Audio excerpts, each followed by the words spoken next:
T అంటే Telugu, are అంటే రసస్ఫూర్తి. ఈ మూడు కలిపిన మహానుభావుడు ఎన్టీఆర్. ఒక జాతీయవాదం ఎట్టి పరిస్థితుల్లోనూ భారతీయులలో విభజనకి విభేదాలకి ఆ పెద్ద మనిషి ప్రాణం పోయే వరకు అంగీకరించలేదు. దైవభక్తి ఆయనకి ఎంత ఉందో దేశభక్తి అంతకంటే ఎక్కువగా ఉంది ఆయనకి. ఎన్టీఆర్ అంటే నేషనాలిటీ, ఎన్ అంటేనే నేషనాలిటీ. రెండవది తెలుగు. ఆయన ప్రాణం ఇచ్చాడు తెలుగు కోసం. నిజంగా నటుడుగా ఉన్నప్పుడు అంతే, నాయకుడుగా ఉన్నప్పుడు అంతే. పెట్టిన ప్రతి పథకానికి ముందు తన పేరు గాని, తండ్రి పేరు గాని, కొడుకు పేరు గాని ఏమీ పెట్టుకోవాల. తెలుగు తెలుగు తెలుగు తెలుగు. తరువాత ఎవ్వరు ఆ పథకాన్ని కొనసాగించినా ఎటువంటి ఇబ్బంది లేకుండా తెలుగు జాతి అంతా పరవశించే విధంగా ప్రతి పథకానికి తెలుగు అని పేరు పెట్టాడు ఆయన. ఎవరు దాన్ని మార్చవలసిన అవసరం లేదు, ఆలోచనే రాదు. అంత భక్తి, అంత ప్రేమ తెలుగు అంటే ఆయనకి. ఇక మూడవది రసస్ఫూర్తి. ఇది చాలా మందికి తెలియదు. అందరూ నటులు కాలేరు, అందరూ కవులు కాలేరు, పండితులందరూ వక్తలు కాలేరు, పండితులందరూ అవధానులు కాలేరు. రకరకాలు, కొందరు అవుతారు, కొందరు అవ్వరు. కారణం రసస్ఫూర్తి తెలియకపోవడం. నేను ఇన్ని పుస్తకాలు చదివాను అంటే ఉపయోగం ఏం లేదు. నువ్వు దాన్ని జనంలోకి పంపడానికి ఏ టెక్నిక్, ఏ సాంకేతికత, ఏ నైపుణ్యం అవలంబించావు అన్నది ఎన్టీఆర్ సినిమాలు చూస్తే చాలు మనకు అర్థమైపోతుంది ఖచ్చితంగా. అద్వితీయమైన సంభాషణలు. మామూలుగా ఇప్పటి నటులెవరూ పలకలేరు. బహుశా అసలు వెనకాల ఉంటే తప్ప. నవఖండ భూమండలాధిప మకుట తట ఘటిత మణిగణ నీరాజిత నిజపాద పంకేరుగుండనే అన్నాలంటే ఇప్పటి వాళ్ళకి వారం రోజులు కావాలి, తర్వాత ఉపవాసం కూడా వస్తుంది. రాసిన వాడు చావాలి, డైరెక్టరు చావాలి, వీడికి రాదీని. ఈ లోపు ఏమన్నా పిలిపించాలి. ఇటువంటి సంభాషణలు పేజీల కొద్దీ ఉండే వాటిని ఆ మహానుభావుడు ఒక్కసారి చూసి, నేను చెబుతా, మీరు అక్కడ కూర్చోండి, కాస్త టీ తాగండి అని చెప్పి ఆయన టీ తాగేలోగా ఈయన కంఠస్థం చేసి మొత్తం చెప్పేసేవాడండి. అది ఎన్టీఆర్ అంటే, అది ఎన్టీఆర్ అంటే. ఆ రసస్ఫూర్తి. నీకు విద్య తెలియగానే ఉపయోగం లేదు. ఇవాళ యువతరం ప్రత్యేకంగా నేర్చుకోవాలి. నేను బీటెక్ చదివా, ఎంటెక్ చదివా, ఏదో చేశాను కాదు. నీ విద్యని జనంలోకి పంపించే విధానం నీకు తెలియాలంటే ఎన్టీఆర్ నటించిన ఒక్క సినిమా చూసినా నీకు ఉద్యోగం వస్తుంది. ఖచ్చితంగా నీకు ఉద్యోగం వస్తుంది. ఒక ఇంటర్వ్యూలో ఎలా మాట్లాడాలి, ఒక ప్రజాసభలో ఎలా మాట్లాడాలి, మైకు ముందుంటే ఎలా మాట్లాడాలి, మైక్ ఏమీ లేకపోతే ఇంట్లో తలుపేసి అర్ధాంగితో మాట్లాడితే ఎలా మాట్లాడాలి, దేనికి దానికి తేడాలు ఉంటాయి. అవన్నీ ఎన్టీఆర్ సినిమా చూస్తే తెలుస్తాయి, ఎంత ఆశ్చర్యకరంగా ఉంటుందో. అది రసస్ఫూర్తి. రాముడు కృష్ణుడు వేయడానికి ఆయనకంటే ముందు లేరా, ఆయనకంటే తరువాత లేరా, కానీ ఆ పాత్రలని జనంలో ముద్ర పడిపోయేలా చేయగలిగాడు అంటే రామునిలో ఉండే రసస్ఫూర్తిని, కృష్ణునిలో ఉండే రసస్ఫూర్తిని, ప్రతినాయక పాత్రల్లో ఉండే కూడా రసస్ఫూర్తిని జనానికి అందించగలిగిన ఏకైక నటుడు ఎన్టీఆర్. ఆయన దేశభక్తి గుండెల్లో ఆయన నిండా ఉండబట్టే ఆయనకి దొరికిన మొట్టమొదటి చిత్ర అవకాశం పేరు మన దేశం. ఎంత ఆశ్చర్యం. ఎవరినైనా మీరు నటించిన మొదటి సినిమా చెప్పండి అంటే మట్టి కొండ అని చెబుతాడు ఎవడో ఒకడు. అంతకంటే ఉంటుంది. ఆయనకి ఆ ఛాన్స్ రావడమే గొప్ప. కాబట్టి ఆయన అంతరాత్మ ఎంతగా దేశం గురించి ఘోషించింది అంటే ఆయనకి మొట్టమొదటి పోలీస్ అధికారిగా అవకాశం వచ్చిన సినిమా కూడా మన దేశమే. నువ్వు దేశం కోసం పుట్టావు అని వారి తల్లిదండ్రులు వారిని ఆదేశించినట్టుగా వారికి మన దేశం అనే సినిమాలో మొట్టమొదటి అవకాశం వచ్చింది. ఏ పాత్ర వచ్చినా ఇది హీరో పాత్ర, జీరో పాత్ర, ఇంకోట, దీని ప్రాధాన్యం ఏమిటి అని ఆలోచించకుండా తన పాత్రకి న్యాయం చేసిన వ్యక్తి ఎన్టీఆర్ అంటే ఖచ్చితంగా. ఈ పాత్ర నాకు వచ్చింది చాలు, దీనికి నేను న్యాయం చేస్తే మిగిలినవన్నీ అవే వస్తాయి, తరుముకుంటూ వస్తాయి, వెతుక్కుంటూ వస్తాయి. నా రత్నం అన్విష్యతి మృగ్యతే హితత్ అంటాడు కాళిదాసు కుమార సంభవంలో. రత్నాన్ని వెతుక్కుంటూ జనం వస్తారు కానీ జనాన్ని వెతుక్కుంటూ రత్నం వెళ్ళదండి. సినీ రంగంలో నటరత్నాన్ని వెతుక్కుంటూ సినిమాలు వచ్చాయి, సినిమాలను ఆయన వెతుక్కుంటూ వెళ్ళలేదు. ఇవాళ యువతరం యువతరం ఎన్టీఆర్ నుంచి నేర్చుకోవలసింది అది. ఉద్యోగ అవకాశాలు మిమ్మల్ని వెతుక్కుంటూ రావాలి, మీరు వాటిని వెతుక్కుంటూ వెళ్ళడం ఏంటండి? యధవ కర్మ అంటారు దీన్ని. నీ దగ్గర ప్రతిభ ఉంటే నీ దగ్గరికి ఉద్యోగం వస్తుంది ఖచ్చితంగా. ఇప్పటికి మీరు ఇండియన్ ఎక్స్ప్రెస్ పేపర్ చూస్తే బుధవారం నాడు ప్రత్యేక ప్రకటనలు ఉంటాయి, మామూలు ఉండవు. ఉద్యోగం కావాలి, నిరుద్యోగులు కావాలి, ఉద్యోగస్తులు రండి అనే ప్రకటనలు ఉండవు. ఇండియన్ ఎక్స్ప్రెస్ బుధవారం పేపర్లో ప్రత్యేకంగా ఎలా ఉంటుంది అంటే, మేము రిటైర్ అయ్యాం, లేకపోతే మధ్యలో ఉద్యోగాలు మానేసాం, మాకు ఇప్పుడు ఉద్యోగం కావాలి, మాకు ఉద్యోగం ఇవ్వగలిగిన వాడు రండి అని వేస్తాడు ప్రకటన. వాడి దగ్గరికి వచ్చి కాళ్ళ దగ్గరికి వస్తారు, మా సంస్థలోకి రండి, మా సంస్థలోకి రండి అని. అది ప్రతిభ, అది ప్రతిభ. ఆ స్థితి మళ్ళీ సంపాదించుకోగలగాలి ఖచ్చితంగా. మాకు ఉద్యోగం కావాలి, ఇవ్వగలిగిన వాడు రండి, మా ప్రొఫైల్ ఇది, నేను ఇంత జీతంతో ఉన్నా, ఇప్పుడు ఎందుకో బయట తిరుగుతున్నా, నాకు కావాలంటే వస్తారు, మీరు మాకు కావాలి, మీరు మాకు కావాలని.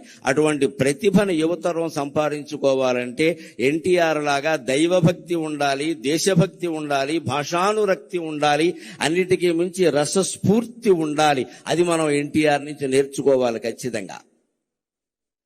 మన దేశమున పాదమోని, మన దేశం అనే చిత్రంతో ఆయన రంగప్రవేశం చేశారు. అక్కడి నుంచి ఆయన నటించని పాత్ర లేదు.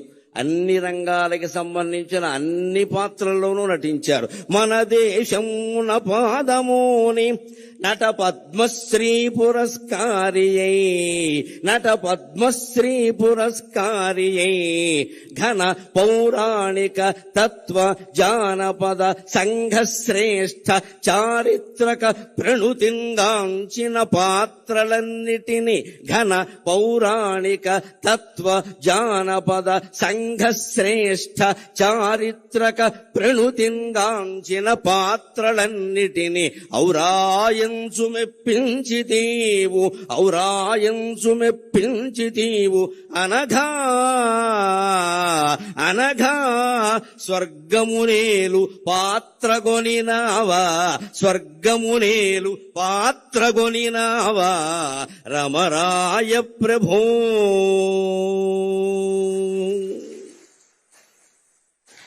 మన దేశం అనేటువంటి పాత్రతో ఆయన సినిమా రంగంలో కాలు పెట్టారు. దేశభక్తికి నిదర్శనము అదృష్టం తరుముకుంటూ ఆయన్ని వచ్చింది. అదృష్ట దేవత, దురదృష్ట దేవత రెండూ ఎప్పుడూ తలుపు తడుతూనే ఉంటాయండి. గ్రహించాలి అందరూ కూడా. రెండూ తలుపు తడుతూనే ఉంటాయి. కాలింగ్ వెళ్ళకి మంచి చెడ్డ తెలియదు, ఎవరు నొక్కినా మోగుతుంది. కానీ అదృష్టానికి దురదృష్టానికి తేడా ఏమిటంటే, అదృష్ట దేవత తలుపు కొడుతుంది, నువ్వు వెంటనే తీయకపోతే వెళ్ళిపోతుంది. శని దేవత ఉంది, తలుపు కొట్టి అక్కడే జుట్టు విరబోసుకుని నూనె రాసుకోకుండా కూర్చుంటుంది. నువ్వు తీసే వరకు కూర్చుంటుంది. అర్ధరాత్రి తీస్తే అర్ధరాత్రి వస్తుంది ఖచ్చితంగా. ఎందుకంటే నిన్ను పట్టుకోవాలని దానికి ఆసక్తి. గ్రహించుకోవాలి. అదృష్టం తలుపు తట్టినప్పుడే మనం తలుపు తెరవాలి ఖచ్చితంగా. అవకాశాలు ఎలా ఉంటాయంటే, యువతరం కోసం ఓ మాట చెబుతా. అవకాశాలు ఏసీ తలుపులు లాంటివి, మన వెనకాలే మూసుకుపోతూ ఉంటాయి. జాగ్రత్త పడాలి, జాగ్రత్త పడాలి. ఏసీ తలుపులు చూడండి, ఏసీ గదిలో మనం ఇలా రాగానే మూసుకుపోతుంది మన వెనకాలే. కొన్ని అవకాశాలు మన వెనకాలే మూసుకుపోతాయి. అది వచ్చినప్పుడు మనం అందుకోవాలి, కానీ మనం అందుకునే వరకు అది ఆగుతుందంటే ఆగదండి. అవకాశం అదృష్టం లాంటిది. ఆయన నిరంతర కృషి, నిరంతర గ్రంథ పఠనం ముఖ్యంగా చాలా మందికి తెలుసో తెలియదు. ఆయన విశ్వనాథ సత్యనారాయణ గారి శిష్యుడు. విశ్వనాథ సత్యనారాయణ గారి శిష్యుడు. మా గురువు గారిని ఎంతో గౌరవంగా చెప్పుకునేవారు. ఎస్ఆర్ఆర్ అని సివిఆర్ కాలేజీలో చదువుకున్నారు ఆయన. ఆ గురువు నుంచి ఆత్మాభిమానాన్ని, పాండిత్యాన్ని రెండూ గ్రహించాడు కాబట్టి ఆయన రారాజులా వెలిగాడు ఆయన. మన దేశమున పాదముని నట పద్మశ్రీ పురస్కారియై, నటనలో ఆయన పద్మశ్రీ పురస్కారాన్ని పొందారు. బహుశా రాజకీయాల్లో ప్రవేశించకుండా ఉంటే భారతరత్న 20 ఏళ్ల క్రితం వచ్చుండేది ఆయనకి, అనుమానం ఏమీ లేదు. మన దేశ రాజకీయాల్లో ఉండే కలుషిత వాతావరణం కారణంగా ఒక్కసారి రాజకీయాల్లోకి వెళ్ళాడు అంటే ఆయనలో ఇంకా ఎంత ప్రతిభ ఉన్నా ఎవరూ గుర్తించరు. అది లెక్కది. అనేక రకాల పక్షపాతాలన్నీ వచ్చేస్తాయి.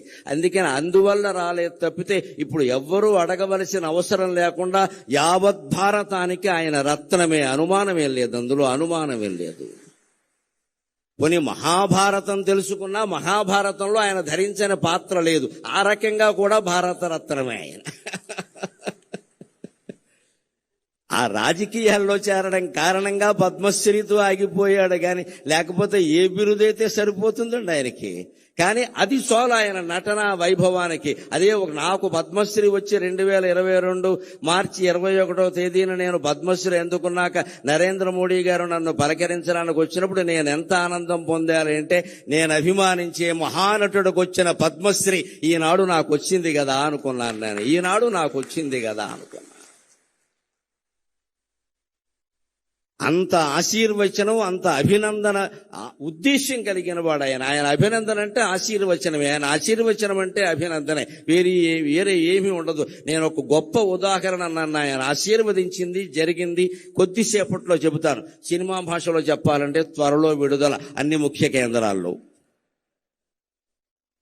మన దేశమున పాదముని నట పద్మశ్రీ పురస్కారి ఘన పౌరాణిక తత్వ జానపద సంఘ శ్రేష్ఠ చారిత్రక ప్రణుతింగాంచిన పాత్రలన్నిటినీ, పౌరాణిక పాత్రల్లో ఆయన వెయ్యని పాత్ర లేదు. నాయక పాత్రలు, ప్రతినాయక పాత్రలు అన్నీ దున్నేశాడు, అనుమానం లేదు. ఇంకా అసలు అవి పైగా మామూలుగా వెయ్యడం కాదు, అభిరుచి కొద్దీ వెయ్యడం కాదు, వేస్తే ఆయనే వెయ్యాలి, ఇంకెవడూ పనికిరాడన్నంత ఇదిగా వేశాడు మహానుభావుడు నిజంగా.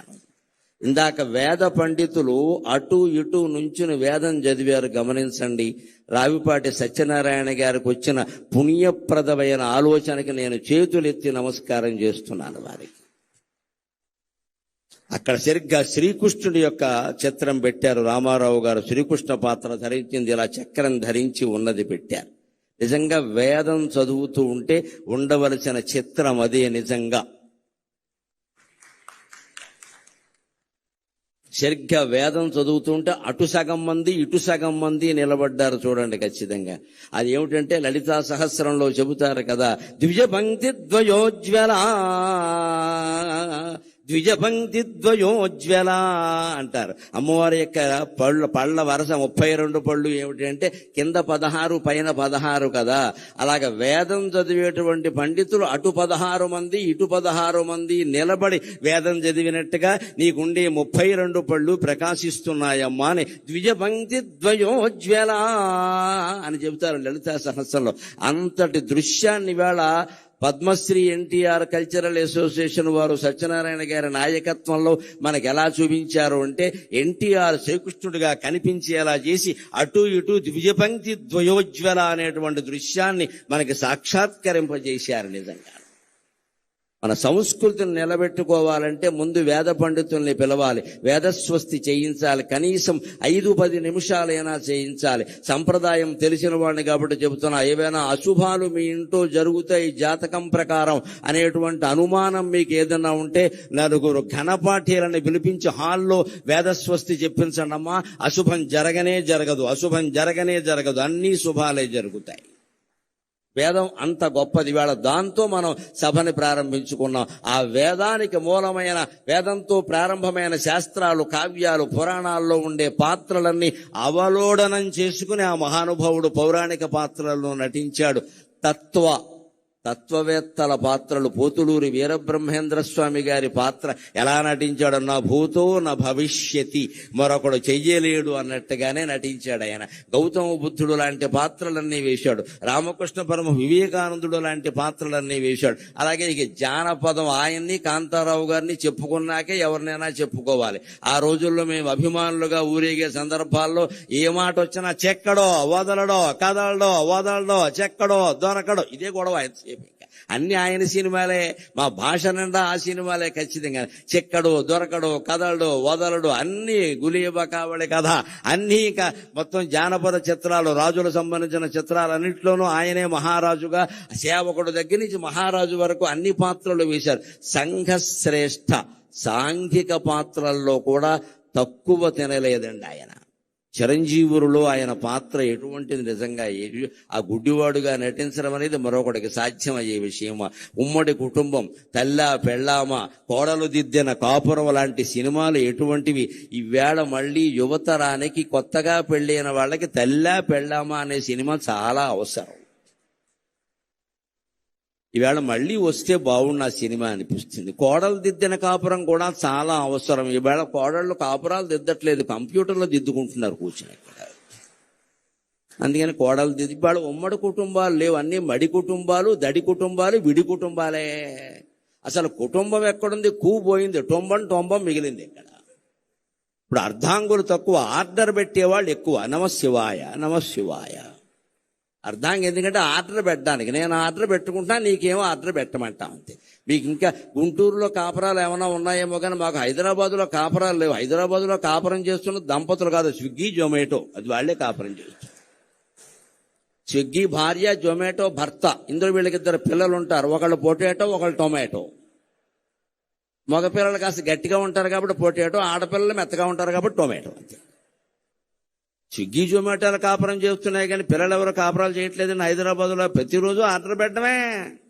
ఆర్డర్ పెట్టడానికి పెళ్లి ఎందుకండి? పని లేక కంప్యూటర్ ఉంటే చాలు ఇక్కడ.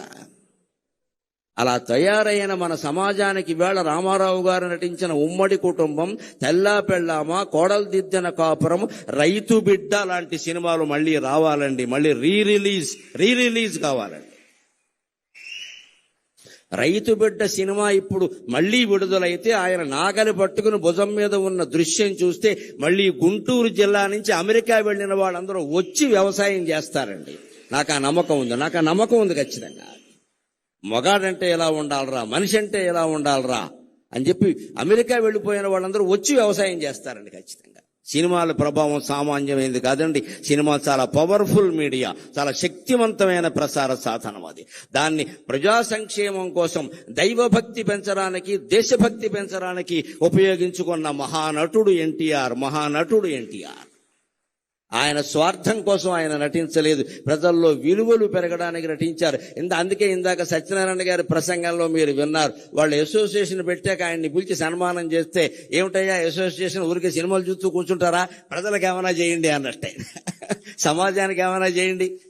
నన్ను పొగుడుతారు, ఊరికే నా సినిమాలు చూడడం బోళ్ళు మంది ఉన్నారు చూసేవాళ్ళు. సమాజానికి ఏమైనా చేయండి. ఈ మాట ఎవడంటాడండి? నిస్వార్థంగా ఉన్నవాడు మాత్రమే అనగలగడమ్మా. ఆ తల్లి కడుపు ధన్యం, ఆ తండ్రి జీవితం ధన్యం, ఎన్టీఆర్ పుట్టిన నేల ధన్యం, ఎన్టీఆర్ పీల్చిన గాలి పీలుస్తున్న మనం అందరం ధన్యులం.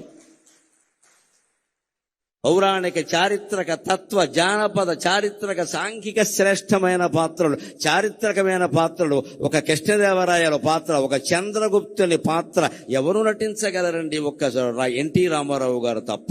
ఇప్పటికీ కృష్ణదేవరాయలంటే ఎలా ఉన్నాడో మనకు తెలియదు. మేమైతే రామారావు గారే కృష్ణదేవరాయలు అనుకుంటాం మేమంటే. అసలు ఇలా మీసం తిప్పుతూ ఉంటే మనవాడరా, తెలుగువాడరా, ఇంక మళ్ళీ అనుమానం ఏమిట్రా, ఇటువంటి మహారాజు ఉంటాడా, ఆంధ్రభోజుడు మళ్ళీ పుట్టాడా అనుకున్నాడు. ఆంధ్రభోజుడు అంటే ఆంధ్ర భోజనం చేసేవాడు కాదు. ఆంధ్రంలో కవులని, పండితులని సంస్కృతంలో భోజ మహారాజు ఎలా పోషించాడో, ఆంధ్రంలో కవుల్ని, పండితుల్ని అలా పోషించేవాడిని ఆంధ్రభోజుడు అంటారు. ఆంధ్ర భోజనం చేస్తే ఆంధ్రభోజుడు అనరు.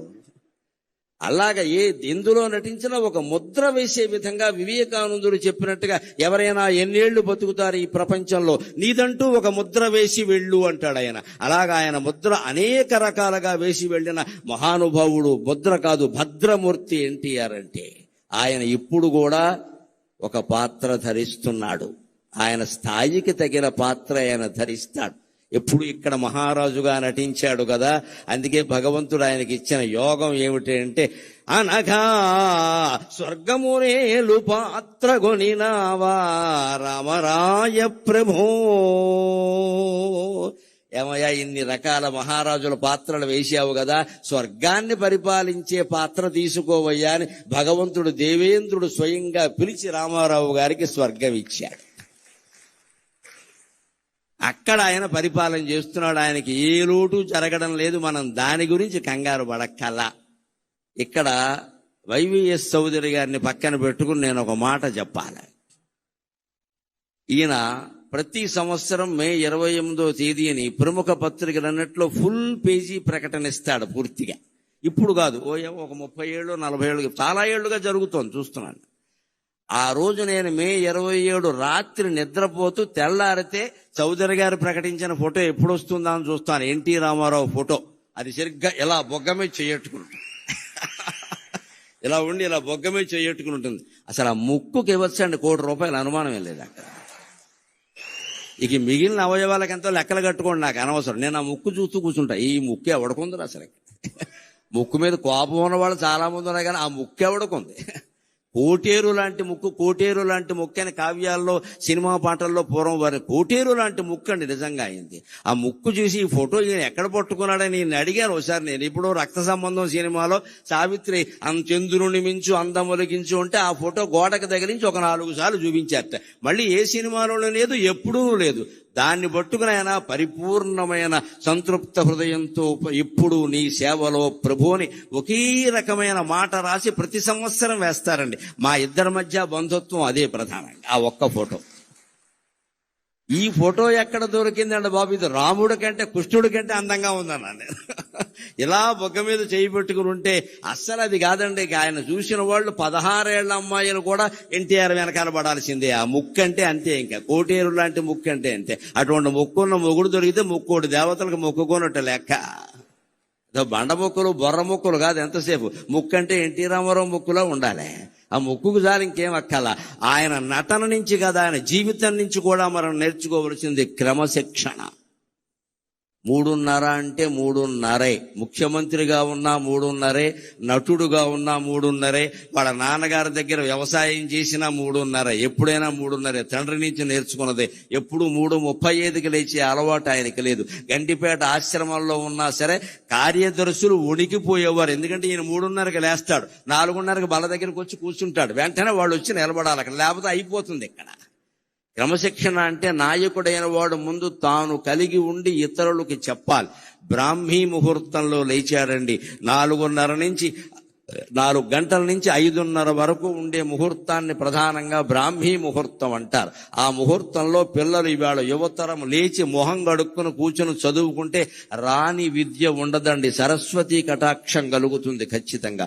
4 నుంచి 5:30 గుర్తుపెట్టుకోండి. రామారావు గారి విజయావకాశాలకి ఒక కారణంగా ఆయన చెప్పారు, నా క్రమశిక్షణ నేను ఈ బ్రాహ్మీ ముహూర్తంలో లేస్తా అని. ఆయన చదివే పుస్తకాలు భగవద్గీత ఇటువంటివన్నీ అప్పుడే చదువుకుని ఆయన చేసే దైవ పూజ ఏదో చేసుకుని 5 గంటలకు ఆయన స్టూడియోలో ఉండేవాడు. చస్తారా అండి హీరోయిన్లు వీళ్ళు రాకపోతే? అక్కడ ఉంటారు, బతుకుతారా ఇంకా అసలు? ఆయన 5ంటికి అక్కడ కూర్చున్నాక ఆయన కూర్చునేవాడు ముందంతే. ఎలాగా ఆయన ఆలస్యంగా వెళ్ళడం, నేను వచ్చే వరకు షూటింగ్ ఆపమండం, నేను సాయంత్రం 4:00కైనా వెళ్ళిపోతానన్న ఈ అహంకారాలు ఎప్పుడూ లేవండి. ఆయన ఖచ్చితంగా క్రమశిక్షణ పాటించేవాడు. అది ఒక్కటి నేర్చుకుంటే యావత్ జాతి ఎన్టీఆర్ కారణంగానే బాగుపడుతుంది, అనుమానం ఏం లేదు అందులో.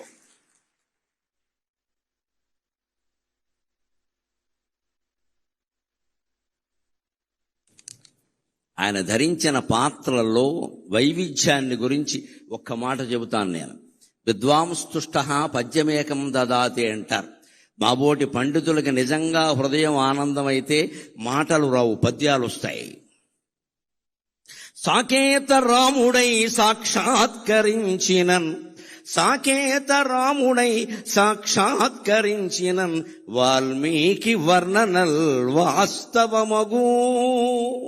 సాకేత రాముడై సాక్షాత్కరించినన్ వాల్మీకి వర్ణనల్ వాస్తవమగో. శ్రీకృష్ణుడౌచు వశీకరణము జేయ వ్యాసుండు నిన్ను చూడవచ్చు నిజమో. శ్రీకృష్ణుడౌచు వశీకరణము జేయ వ్యాసుండు నిన్ను చూడవచ్చు నిజమో. ఆ పితామక పాత్ర యౌవనమునదాల్ప. ఆశ్చర్యం అండి. మరో నటుడు చెయ్యలేని పని. 40 ఏళ్ల లోపు వయస్సులో ఆయన 250 సంవత్సరాల వయస్సుండే భీష్ముడు పాత్ర ధరించాడు. ఇప్పటి హీరోలు తెలుసుకోవాలి, ముసలి పాత్ర ధరిస్తే నా ఇమేజ్ పడిపోతుందనే దరిద్రపు ఆలోచన రానియకూడదు. నటుడు అంటే అన్నీ చెయ్యాలి. భీష్ముడు పాత్ర. ఆ పాత్ర ధరించింది నేను అనుకున్నా ఏదో పెద్ద వయస్సు వచ్చిందేమో అనుకున్నా, రాలేదు. 40 ఏళ్ల లోపు వయస్సులో 257 సంవత్సరాలు జీవించినటువంటి భీష్ముడి పాత్ర ధరించడం, ఒప్పించడం, మెప్పించడం అంటే సామాన్యమా? భీష్ముడు మళ్ళీ పుడితే సాధ్యమవుతుంది ఆ విషయం అది. అటువంటి పాత్ర ధరించాడు ఆయన. ఆ పితామక పాత్ర యవ్వనమున దాల్ప గంగమ్మకు పుత్ర శోకమ్ము తీరే. ఆ పితామక పాత్ర యవ్వనమ్మున దాల్ప గంగమ్మ పుత్ర శోకమ్ము తీరే. రాయలై చిత్ర సామ్రాజ్యము నేలుచో, రాయలై చిత్ర సామ్రాజ్యము నేలుచో, అష్టదిగ్గజ కవులు అవని దిగిరి. రాయలై చిత్ర సామ్రాజ్యము నేలుచో, అష్టదిగ్గజ కవులు అవని దిగిరి. మంచి పాత్రలు ధరించి మంచి వారి మంచి మరింత పెంచు ధీమంతుడీవు.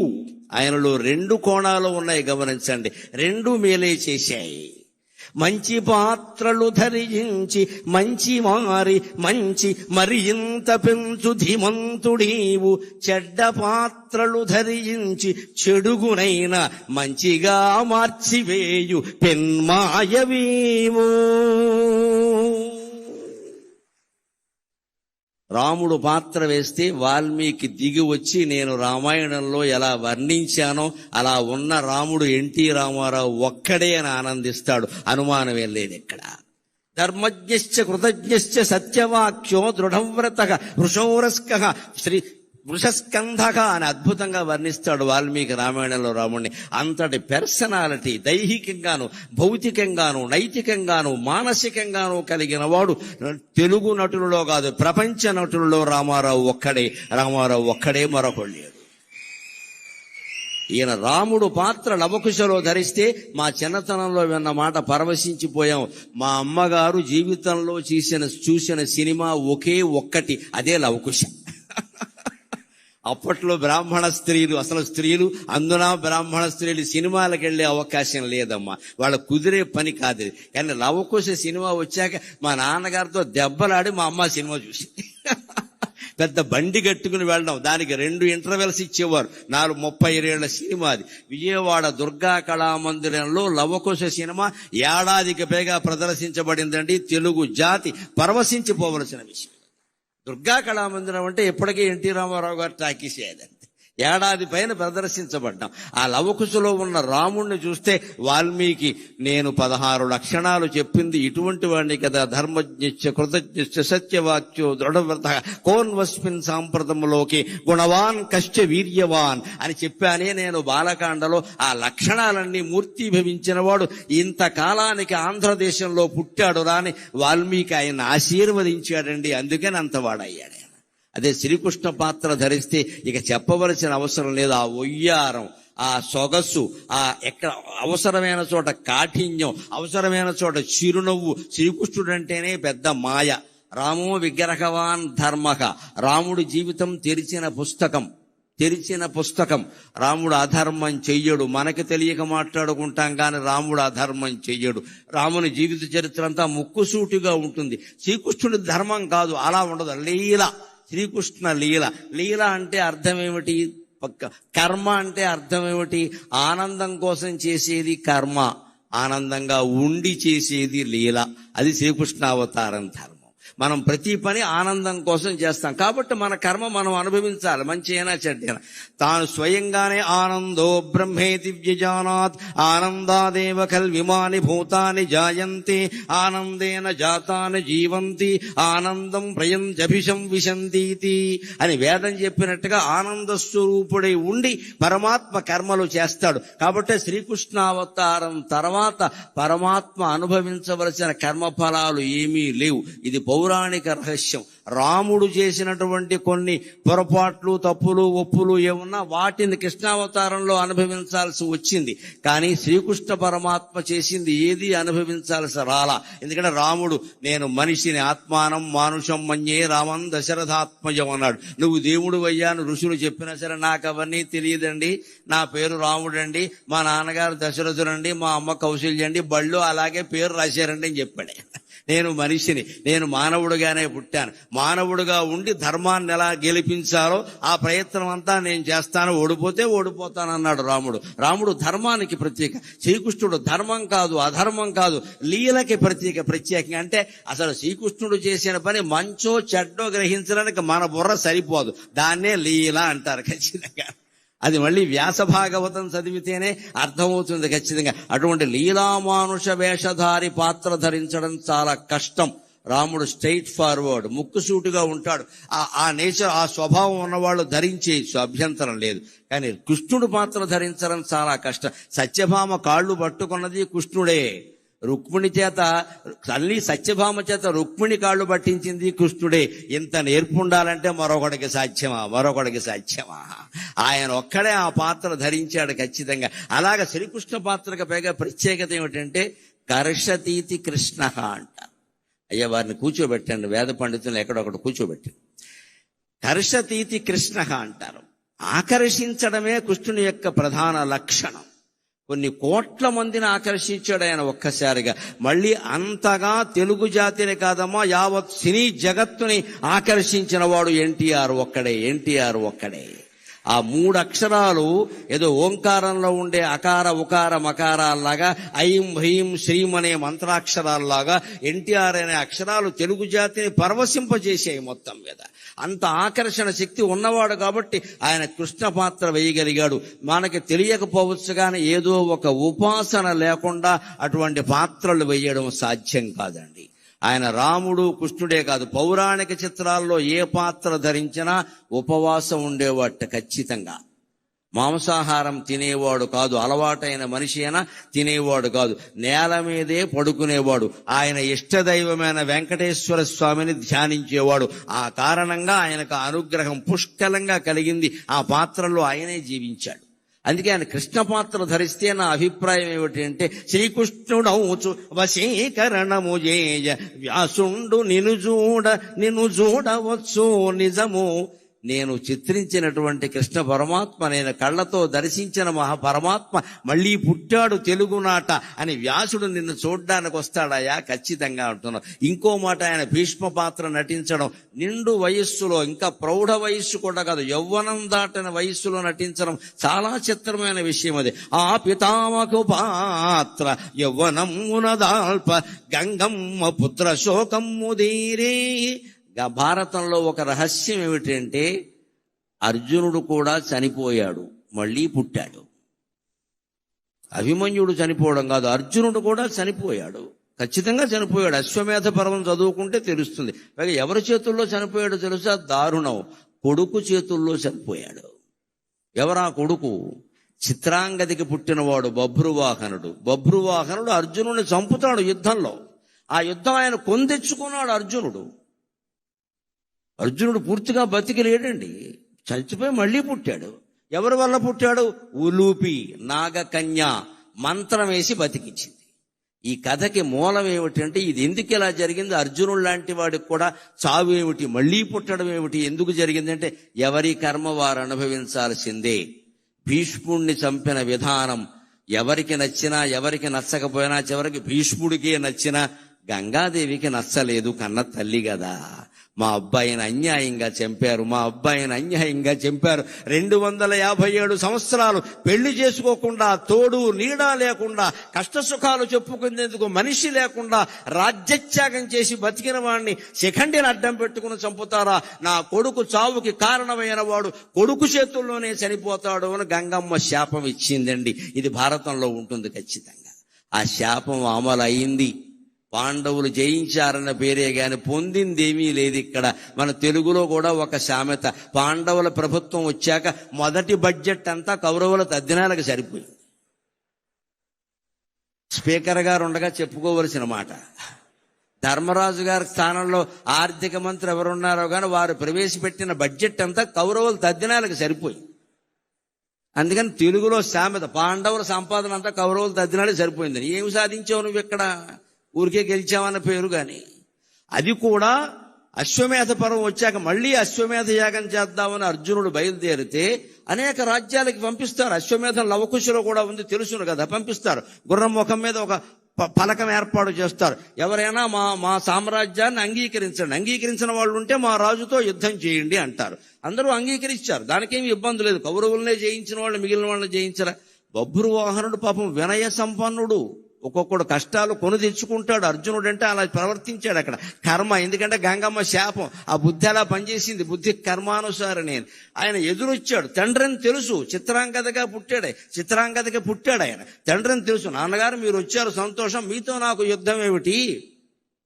ఇదిగో మంగళహారతి పళ్ళెం పట్టుకుని నేను వచ్చాను, నా రాజ్యమే మీది, మీరు పరిపాలించుకోండి హాయిగా అంటే అర్జునుడు నోట వచ్చిన మాట, రేయ్ క్షత్రియపుత్రుడివి కాదురా, యుద్ధం చేయకుండా లొంగిపోతున్నావా? నువ్వు నా కుమారుడని చెప్పుకుందుకు నాకు అవమానం ఉందిరా, దా యుద్ధానికి రా అన్నాడు. పని కట్టుకుని తెచ్చుకున్నాడు. వాడు భయంకరమైన యుద్ధం చేశాడు. 2 దెబ్బలతో అర్జునుడు లేచిపోయాడు. అది లెక్క. కాలం కర్మం కలిసి రాకపోతే అర్జునుడైనా ఒకటే, మరెవరైనా ఒకటే ఇక్కడ. అందుకని మన ఇష్టం వచ్చినట్టు మాట్లాడకూడదు. ఎప్పుడు యుద్ధం చేసే సమయాలు వేరు, సంధి చేసే సమయాలు వేరు చేసుకోవాలి. అలా బభ్రువాహనుడి చేతిలో చనిపోవడానికి కారణం గంగమ్మ శాపం. ఆ గంగమ్మ భీష్ముడు చనిపోయినప్పుడు పడిన బాధ మళ్ళీ ఎప్పుడు పోయి ఉంటుంది అంటే ఎన్టీ రామారావు గారు భీష్ముడుగా నటించిన తర్వాత పోయి ఉంటుంది ఖచ్చితంగా. మా అబ్బాయి మళ్ళీ పుట్టాడు, ఎంత అందంగా ఉన్నాడు మా అబ్బాయి మళ్ళీ పుట్టాడు, తెల్లగడ్డంతో కూడా ఎంత అందంగా ఉన్నాడు మా అబ్బాయి అని గంగాదేవి చాలా సంతోషించి ఉంటుంది. రాయలై చిత్ర సామ్రాజ్యము నేనుచో అష్టదిగ్గజ కవులు అవని దిగరే. ఆయన శ్రీకృష్ణదేవరాయలై మహామంత్రి తిమ్మరసులో గాని, తెనాలి రామకృష్ణ చిత్రంలో గాని అనేక చిత్రాల్లో కృష్ణదేవరాయల పాత్ర ధరించి ఇలా అని ఒక్కసారి ఈ ఎడమ చెయ్యి మీసం మీదకి వెళ్ళింది అంటే తెలుగు జాతి మొత్తం పరవశించిపోయే సన్నివేశం అండి.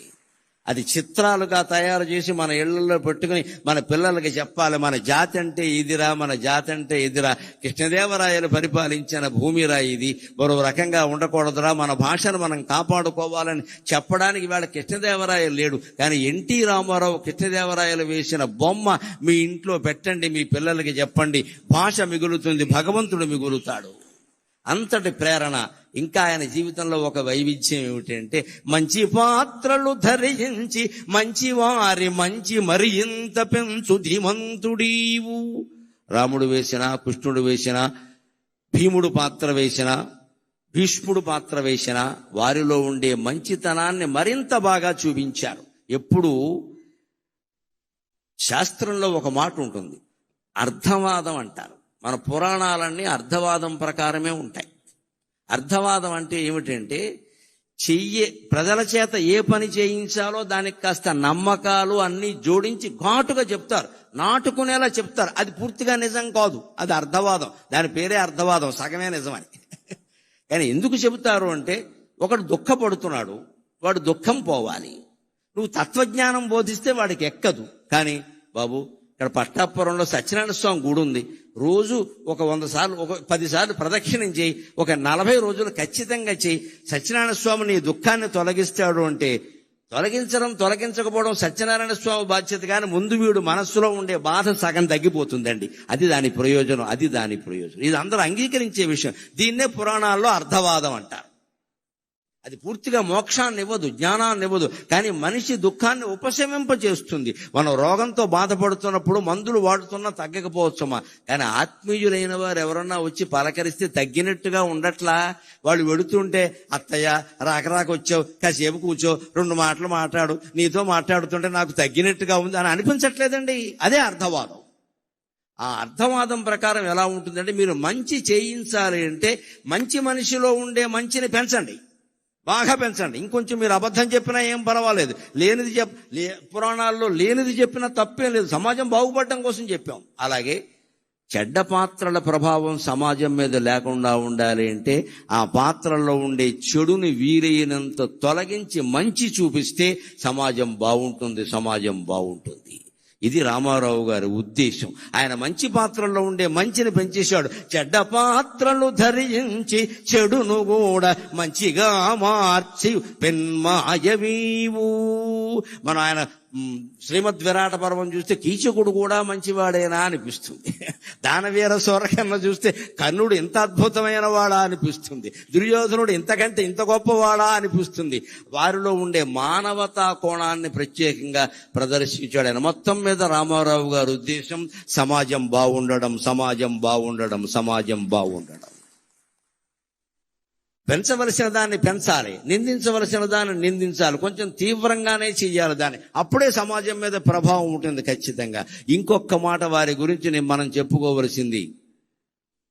ఇవాళ ఒక్క సినిమా ఇలా రాగానే పాన్ ఇండియా అనేదో అంటున్నారు కొత్త మాట. నాకు పాన్ డబ్బాయే తెలుసు, పాన్ ఇండియా తెలియదు. ప్రతి సినిమా పాన్ ఇండియా. మన ప్రాణాలు తీసే సినిమా కూడా పాన్ ఇండియానే. ఆయన బతికినంత కాలంలో నువ్వు కృష్ణుడు పాత్ర హిందీలో వెయ్యండి, రాముడు పాత్ర హిందీలో వెయ్యండి, మేము తీస్తామని ₹1 కోటి ఇస్తామన్నారు. ఆ రోజుల్లో ₹1 కోటి చాలా ఎక్కువ అండి. 70లో ₹1 కోటి అంటే ఏమిటమ్మా, చాలా ఎక్కువ. ఆయన ఏమన్నారంటే, నాకు సన్నిహితుల ద్వారా తెలిసిన మాట, కోటి ఎందుకండి, తెలుగులో తీయండి, 10 లక్షలు ఇవ్వండి చేస్తానని చెప్పాడు. మీరే నిర్మాతలుగా ఉండి తెలుగులో తీయండి, ఇంకా శ్రీకృష్ణుడికి సంబంధించి బోల్డు కథలు రావాలి, రాముడికి సంబంధించి బోల్డు కథలు రావాలి. తెలుగులో తీయండి, నా భాషకి మేలు జరుగుతుంది, నా వాచకం ద్వారా నా భాషకి మేలు జరగాలి, నాకు కాదు అని కోరుకున్న మహానుభావుడండి ఎన్టీఆర్. కోటి నాకు అక్కర్లేదు, నా భాషలో తీయండి. ₹1 కోటి ఏమైనా తక్కువ, ఎవరు వదులుకుంటారండి? ఆవేళ ఇవాళ కోటి లెక్క లేకపోవచ్చమ్మా, ఆవేళ ఎంత లెక్క, అది 70లో కోట్లంటే ఎంత లెక్క. అంత పద్ధతిగా ఉండేవాడు ఆయన. ఇంకొక మాట, ముఖ్యంగా నన్ను ఆయన్ని అభిమానిని చేసింది ఏమిటంటే, ఆయన నటించిన పాత్రల్లో ఎవరికి తలవంచకు, ఎవరిని యాచించకు, గుండె బలమే నీ ఆయుధం, నిండు మనసే నీ ధనం.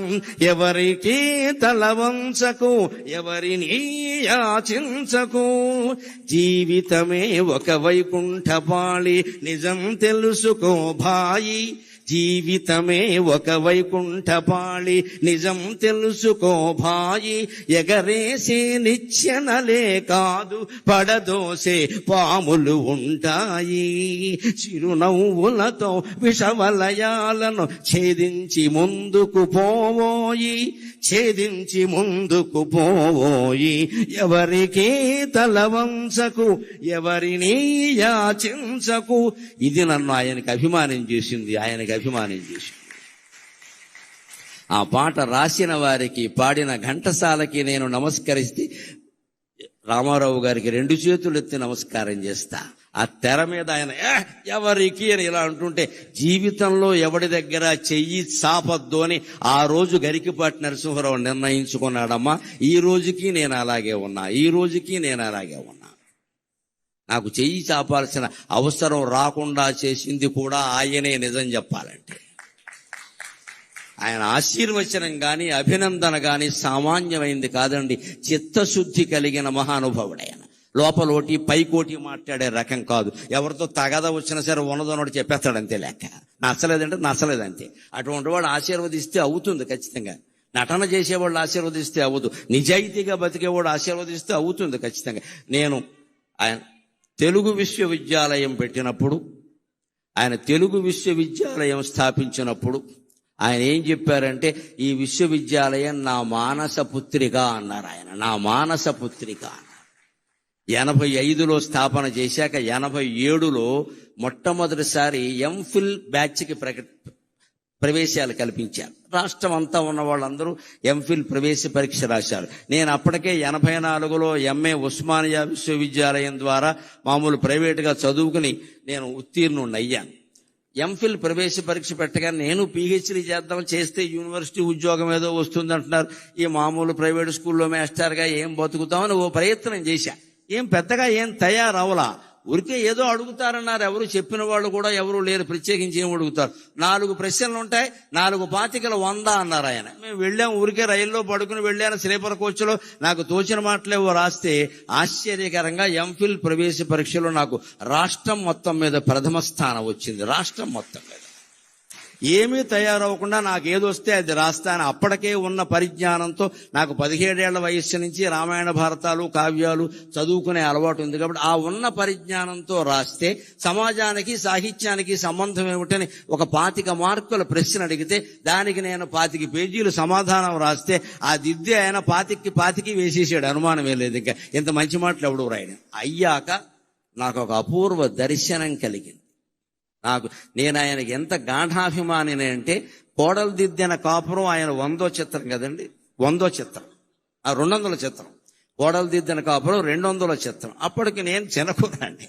కానీ నాకు ఎంత పిచ్చి అంటే, మనం ఎన్టీఆర్ అంటే అభిమానం ఇలా ఉంటే అలాగా అని. అంతవరకు ఆయన నటించిన 200 చిత్రాలు ఏంటి, అందులో హీరోయిన్లు ఎవరు, దర్శకుడు ఎవరు, సంగీతం ఎవరు, అందులో టీవీ రాజు సంగీతమా కాదా, అదొకటి నాకు కావాలి. ఆయనకి బాగా ఇష్టం టీవీ రాజు అంటే. టీవీ రాజు గారి సంగీతమా కాదా, ఇలా ఒక పట్టిక తయారు చేశా. 200 పెద్ద బాటనీ రికార్డు, సైన్స్ రికార్డు లాగా 200 సినిమాలది. ఇంత చేసిన వాడిని ఎప్పుడైనా ఆయన దొరుకుతాడా, ఆయనకి చూపించి మీకోసం మీ అభిమానంతో నేనంత చేశాను అంటే ఆయన దర్శనం నాకు దొరకలేదు, కానీ అపూర్వంగా దొరికింది. నా ప్రతిభ ప్రదర్శింపబడ్డాక ఆయన పిలిచి నన్ను మెచ్చుకునే అవకాశం వచ్చిందండి. పిలిచి మెచ్చుకునే అవకాశం. ఎంఫిల్లో 87వ సంవత్సరంలో నేను సర్వప్రథమ స్థానం సాధించాక చేకూరు రామారావు గారిని ప్రొఫెసర్ ఉండేవారు, అప్పుడు మహానుభావుడు, ఇప్పుడు కీర్తిశేషుడు. ఆయన, ఏమయ్యా గరికిపాటి, నీకు తెలియదు, చిన్న కొరాడవి, రాష్ట్రం మొత్తం మీద ఫస్ట్ ప్రైజ్ వచ్చిందయ్యా, తెలుగు విశ్వవిద్యాలయానికి మొదటి బ్యాచ్ మొదటి విద్యార్థి నువ్వే వినాయకుడివే అన్నాడు ఆయన. అని నీకు రామారావు గారిని చూడాలని ఉన్నారు, జీవితంలో అంతకంటే భాగ్యం ఉంటుందా అన్నాను నేను. చూడాలి, అయితే వెళ్ళవయా అన్నారు. అక్కడికి వెడితే మన నారాయణ రెడ్డి గారు, దొణప్ప గారు లాంటి మహానుభావులు ఉండగా ఆయన పిలిచి నాకు అడ్మిషన్ సర్టిఫికెట్ చేతిలో పెట్టి, నరసింహారావు గారు, ఆయన గంభీరమైన గ్రాంధిక భాష కదా, నరసింహారావు గారు మీరు ప్రథమ స్థానం సాధించారు ప్రవేశ పరీక్షలో, ఎంఫిల్ పట్టాలో కూడా మీరే ప్రథమ స్థానం సాధించాలి అన్నాడమ్మా ఆయన. ఆ ఆశీర్వచనం ఏడాది తిరగకుండా ఫలించింది. మళ్ళీ తెలుగు విశ్వవిద్యాలయంలో 3 బ్రాంచీలు, హైదరాబాద్, రాజమండ్రి, శ్రీశైలం ఉంటే 3ంట్లోనూ సర్వప్రథమ స్థానాన్ని ఈ జీవుడు సాధించగలిగాడు అంటే ఆ రాముడు దయ. ఈ జీవుడికి ఆ రాముడు ఆశీర్వచనం పుష్కలంగా ఉంది. అంత కృతజ్ఞత నాకు ఉండబట్టే రావిపాటి సత్యనారాయణ గారు నాకు ఎన్టీఆర్ అభిమాన సంఘాల సమావేశం అంటే, నాకంటే మీరెలా అభిమానం అవుతారండి, నేను మొదటే వస్తాను మీ దగ్గరికి అని చెప్పాను. నేను మొదటే వస్తానంటే మీరు పెట్టుకోండి అన్నా నేను. అంతటా ఆశీర్వచనం అలా ఫలించిందండి. మళ్ళీ ఆయనకి ఎంత జ్ఞాపక శక్తి అంటే, నారాయణ రెడ్డి గారు ఉండగా వేదిక మీద 89 సెప్టెంబర్ 6ని ఆయన ముఖ్యమంత్రిగా ఉండగా, నారాయణ రెడ్డి గారు వీసీగా ఉండగా, ఆయన పక్క నుండి నా మెడలో బంగారు పథకం వేస్తూ, నరసింహారావు గారు 1.5 క్రితం మీరు అన్నమాట నిలబెట్టుకున్నారు అన్నాడు ఆయన. 1.5 క్రితమే మీతో అన్నాను నేను, మీరు ప్రథమ స్థానం వస్తారని. ఆ ప్రకారం చేశారు. సంతోషం. అంతటి జ్ఞాపక శక్తి ఆ మహానుభావుడికి. ఆ రకంగా నేను అనేక రకాల ఆయన అభినందనలు కాదు, అనుగ్రహాన్ని పొందగలిగాను నిజం చెప్పాలి అంటే. అలాగ వైకుంఠపాళి మీద పాడినటువంటి పాట అంతేకాదు, కొన్ని కొంటె చిత్రాలు కూడా ఆయనకి నన్ను చాలా బాగా ఆకర్షించాయి. జీవిత చక్రం అని సినిమా వచ్చింది, అందులో వాణిశ్రీ ఆయన. మాకు కొత్త డాన్సులు, అప్పుడు కొంచెం కొత్త వాళ్ళంతా వచ్చారు. మన మహమ్మద్ రఫీ పాటలు, పిబి శ్రీనివాస్ ఇక్కడ పాడడం, ఇవన్నీ ఉండేవి. దాంతో రామారావు గారు స్టైల్ కొంచెం మార్చుకోవాల్సి వచ్చింది. ఎక్కడికక్కడ ఆయన మార్చుకునేవాడు కాబట్టే నిలబడ్డాడు రంగంలో. ఊరికి అదే పట్టుకుని వేలాడితే ఉండడు ఎవడో ఇక్కడ. అది నేర్చుకోవాలి నిజంగానే. ఆ జీవిత చక్రం సినిమాలో వాణిశ్రీతో కలిసి ఆయన డాన్స్ చేస్తాడంటే మామూలు పాట కాదు అది. కళ్ళల్లో కళ్ళు పెట్టి చూడు ఓ లమ్మి, కళ్ళల్లో కళ్ళు పెట్టి చూడు అని ఎగురుతాడండి. తాడేపల్లిగూడెం కృష్ణా బాలాజీ టాకీస్లో ఆ సినిమా చూస్తూ కుర్చీ మీద ఎగిరిన వాళ్ళలో నేను ఒకడిని.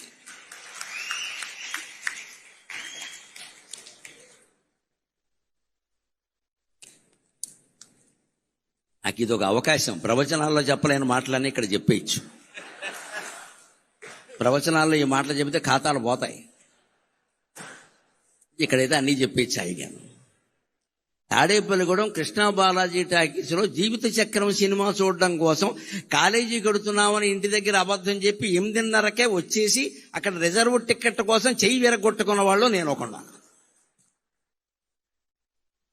కృష్ణా బాలాజీ టాకీస్, ప్రభాత టాకీస్ అని 2 ఉంటాయి. అందులో సినిమాలు వస్తే మాకు కోపంగా ఉంటుంది. వెంకట్రామ టాకీస్, విజయ టాకీస్ ఉన్నాయి. అవి కొత్త టాకీసులు, అందులో రావాలని కోరుకుంటాం. కానీ ఈ సినిమా అందులో ఇచ్చా. అయినా సరే మా ఇంటి ఓడో, పైగా మా పశ్చిమ గోదావరి వాళ్ళు ఎన్టీ రామారావు అనరండి, ఎన్టీ ఓడో అంతే లెక్క.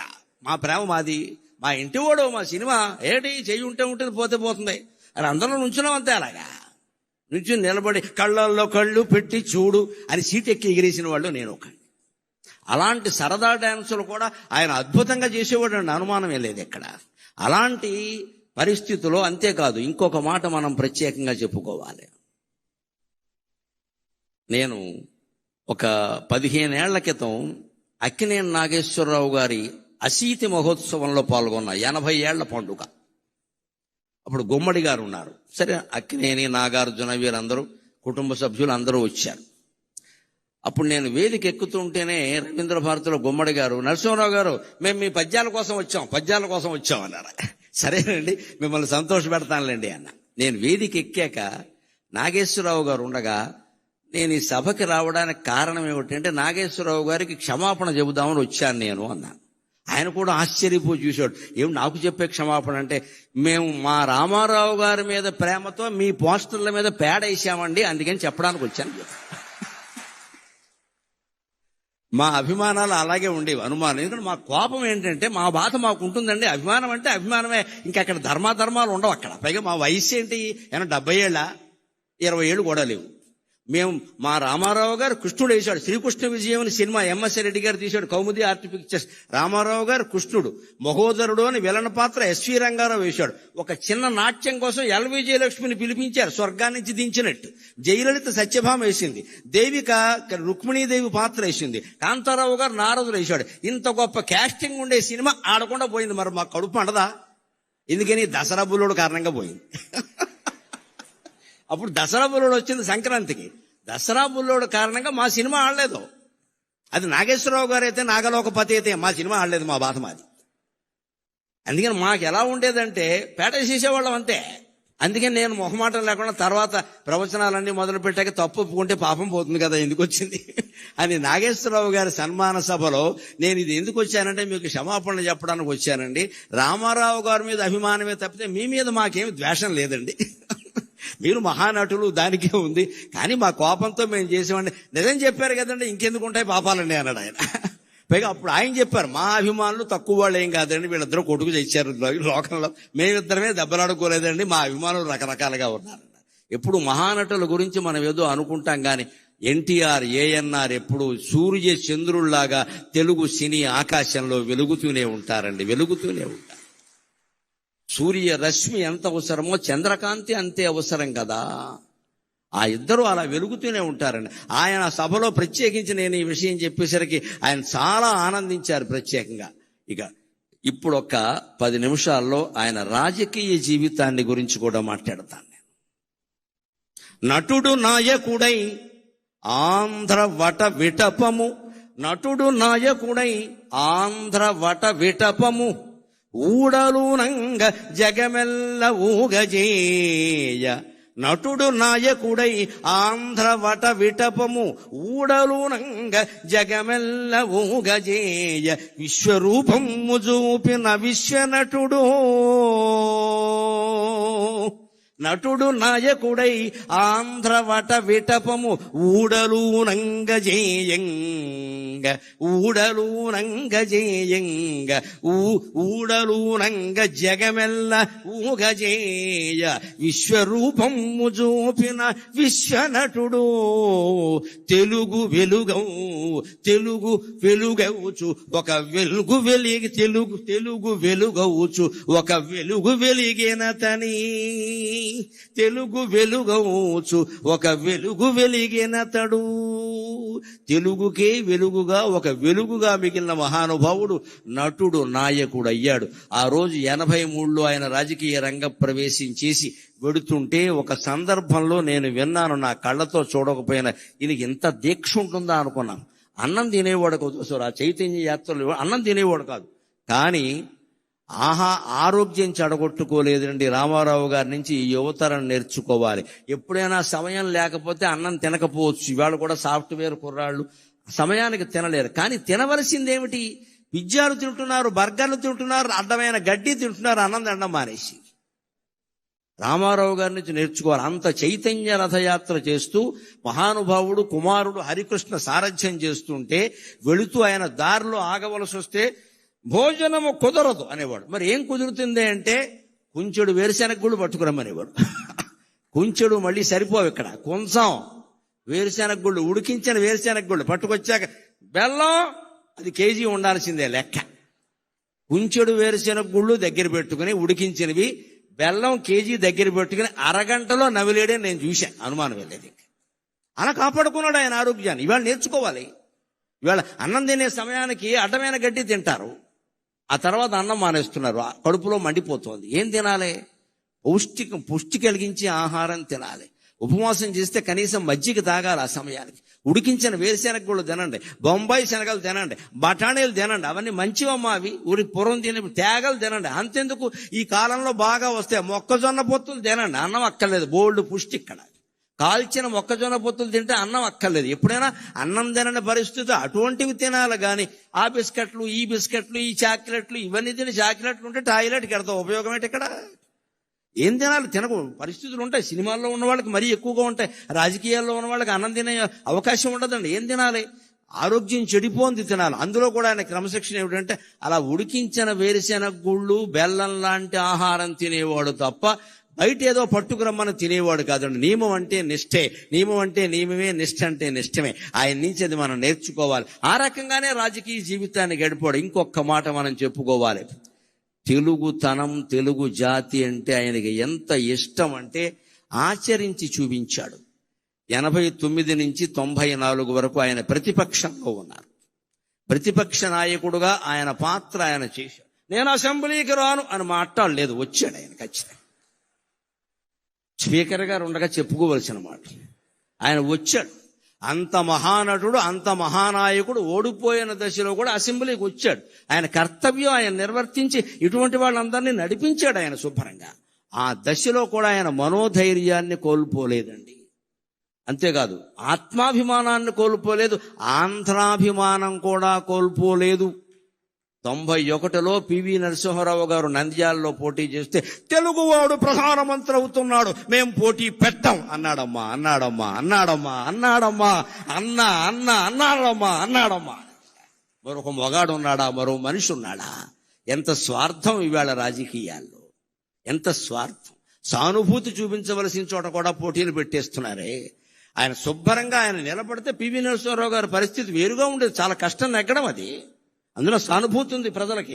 ఈయన పట్ల చాలా సానుభూతి ఉంది. ఈయన ఓడిపోయాడని ఏమవుతాడో తెలియదు. కానీ తెలుగువాడు ఇంతకాలానికి ప్రధానమంత్రి అవుతున్నాడు, నేను అడ్డుపడను, మా తెలుగుదేశం పార్టీ తరఫున పోటీ లేదు అని ప్రకటిస్తే నంద్యాలలో ఎప్పటికీ చెరిగిపోని మెజార్టీ వచ్చింది పివి నరసింహారావుకి.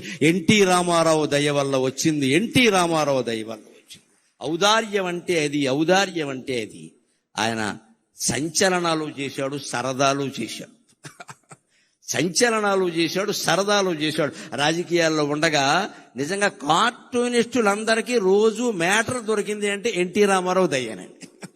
ఏదో చలోక్తి విసిరేవాడు, ఏదో పని చేసేవాడు. అందులో ఆవేశమో ఆవేదనో ఏదో ఉండేది. దాని మీద వీళ్ళు జోక్ వేసుకునేవాళ్ళు. ఆయన దగ్గరికి వెళ్ళి ఎవరన్నా చూస్తే పోన్లేవయా వేసుకొని ఈ విధానికి వాడు బతుకుతాడు, లేకపోతే వాడు కార్టూన్ ఎవడో చూస్తాడనేవాడు తప్ప కక్షలు తీర్చుకునే, మీడియా మీద కక్ష తీర్చుకునే ప్రయత్నం రామారావు చేయలేదండి ఎప్పుడు కూడా. దాన్ని చాలా తేలిగ్గా, చాలా ఎన్ని కార్టూన్లు రామారావు గారి మీద వచ్చిన వ్యంగ్యమైన కార్టూన్లు మరి ఏ నాయకుడి మీద రాలేదండి. ఈనాడు శ్రీధర స్వతంత్రించి ఎంత సరదాగా వేసేవాడు, అవన్నీ సరదాగానే తీసుకున్నాడు ఆయన. అంతేకాదు ఇంకొక మాట చెప్పుకుని మనం సెలవు తీసుకుందాం. ఒక ప్రాంతీయ పార్టీ నాయకుడై ఉండి ఆంధ్రప్రదేశ్ అనే ఒకే ఒక రాష్ట్రానికి కొంతకాలం మాత్రమే ముఖ్యమంత్రిగా ఉండి నేషనల్ ఫ్రంట్ ఏర్పాటు చేసి కన్యాకుమారి నుంచి కాశ్మీర్ వరకు భారతదేశాన్ని ఏకం చేసి ప్రతిపక్షాల కూటమిని ఏర్పాటు చేసిన మహానుభావుడైన. సామాన్యమైన విషయం కాదు నేషనల్ ఫ్రంట్. పైగా ఇప్పుడు ప్రతిపక్షాలు కలుపుతున్న వాళ్ళు కూడా సాధించలేని విజయం ఆయన సాధించారు. అయ్యన్న పాత్రుడు గారికి నాకంటే బాగా తెలుసు ఈ విషయాలు. బీజేపీ కమ్యూనిస్టులు ఎప్పుడైనా కలుస్తారండి? అసలు సాధ్యమేనా అది? ఎవరైనా కలుస్తారు కానీ బీజేపీ కమ్యూనిస్టులు కలుస్తారా? ఉప్పు నిప్పులా ఉంటారు కదా, అటువంటి వాళ్ళందరినీ దేశం నాశనం అవుతోంది. మీరు కలవాలి. ఇటు అద్వానీ వాజ్పేయిల్ని, అటు కమ్యూనిస్టు నాయకుల్ని ఒప్పించి వీపీ సింగ్ ప్రభుత్వానికి మద్దతు సేకరించిన మహానుభావుడైన నిజం చెప్పాలంటే. అంటే ఎక్కడ ఇటువంటిది ఎవరు చేయగలుగుతారండి? లోపల నాకు పదవీకాంక్ష లేదు అన్నవాడు చేయగలుగుతాడు. నాకే కావాలి అంటే 30 మంది ఎంపీలను పెట్టి కూడా ప్రధానమంత్రులు అయిన వాళ్ళు ఉన్నారు. మనకు అనవసరం ఇప్పుడు చెప్పుకోవడం. కానీ ఆయనకి ఎంపీలు ఉన్నా సరే కాదు, అదొక నేషనల్ పార్టీ. వాళ్ళు అవనేంటి, మనం సహకారం చేద్దాం, దానికే ఉంది అని సహకరించిన మహానుభావుడు. చివరిగా మళ్ళీ పద్యంలోనే ఆయనకి నివాళి సమర్పించి నేను సెలవు తీసుకుంటాను.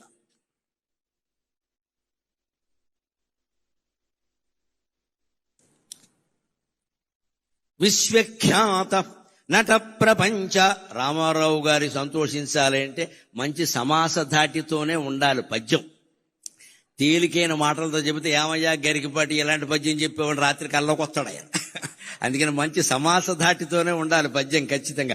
విశ్వఖ్యాత నట ప్రపంచ విభవావేశ స్వభావ ప్రభావ అశ్వోద్ధూత సమస్త చిత్ర పరిషత్ హరాగ్రహారం మగున్.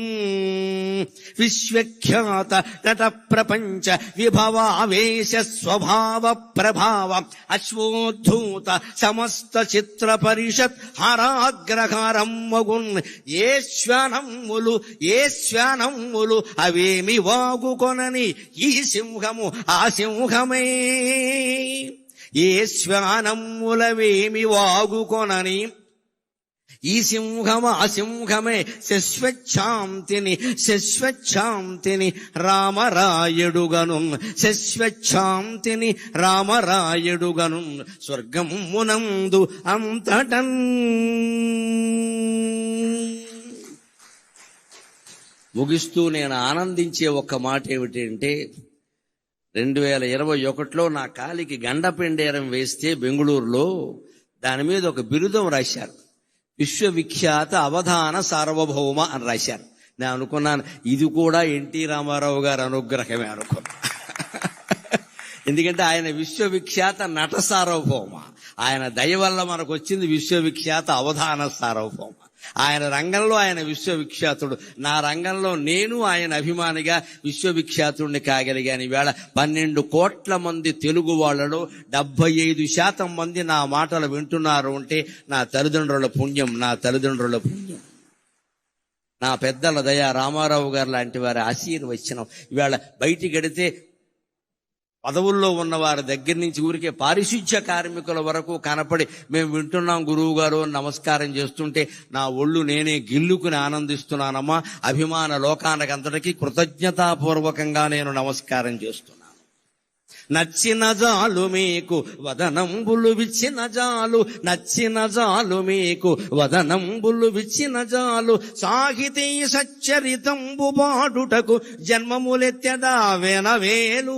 నచ్చిన జాలు మీకు వదనంబులు విచ్చిన జాలు. సాహితీ సచ్చరితంబు బాడుటకు జన్మములెత్తెదా వెనవేలు. ఏమిచ్చిన ఈయకున్న మనసిచ్చిన జాలును. ఏమిచ్చిన ఈయకున్న మనసిచ్చిన జాలును. భారతీ కృపన్ పచ్చగనుండు. ఇంక సెలవా ఇలువాకిలి చూచుకోవలెన్. స్వస్తి.